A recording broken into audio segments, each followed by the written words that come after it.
O Livro dos Espíritos, parte 2 do Mundo Espírita ou Mundo dos Espíritos. Estamos no capítulo 3, da volta do espírito, extinta a vida corpórea à vida espiritual. Separação da alma e do corpo. Questão 154. Pergunta Allan Kardec. É dolorosa a separação da alma e do corpo? Resposta: não. O corpo quase sempre sofre mais durante a vida do que no momento da morte. A alma, nenhuma parte toma nisso. Os sofrimentos que algumas vezes se experimentam no instante da morte são um gozo para o espírito que vê chegar o termo do seu exílio. Nota de Kardec. Na morte natural, a que sobrevém pelo esgotamento dos órgãos em consequência da idade, o homem deixa a vida sem o perceber. É uma lâmpada que se apaga por falta de óleo.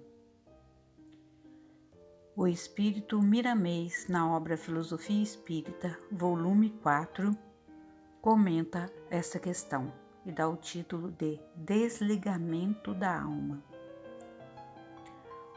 É processo comum e natural para a humanidade terrena a separação do corpo da alma, embora não exista um totalmente semelhante ao outro, ocorrendo modificações de pessoa para pessoa. Muitos querem entender que, assim como a enfermidade lhes traz dores e inquietações variadas, a separação do espírito do corpo possa lhes causar dores inenarráveis, porém esta não é verdade. A morte por esgotamento do fardo fisiológico se processa como se estivéssemos com uma roupa suja, de modo que nos apressamos em trocá-la sem motivo algum de inquietação. O medo de morrer que muitos têm é o instinto de conservação que fala mais alto, como também a necessidade de cumprimento de deveres ante os compromissos assumidos no mundo onde estagiam e diante da própria consciência. O espírito, é necessário que saiba, é perfeito em todas as nuances da vida. Tudo o que vem sentir na carne e fora dela é pelo processo mental. É falta de harmonia na trajetória das ideias.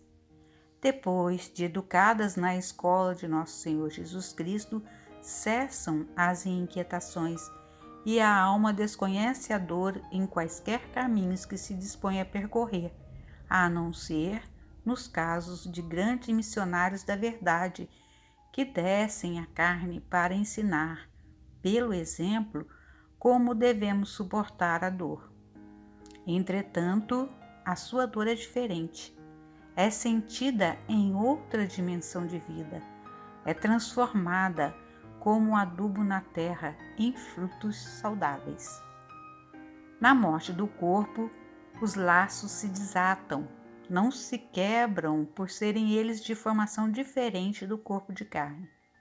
São altamente sensíveis e estruturados em outra dimensão psíquica. E na separação, se recolhem para seu ponto de origem antes de se ligarem nos primeiros instantes de vida.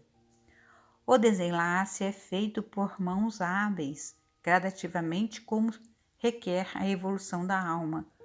Porém, na desencarnação de espíritos altamente evoluídos, já se muda o comportamento. Querendo, ele se desata a si mesmo. O sofrimento é mais psicológico por estar o espírito mudando-se para um lugar desconhecido. É nesse sentido que é muito necessária a educação da alma antes da separação do corpo.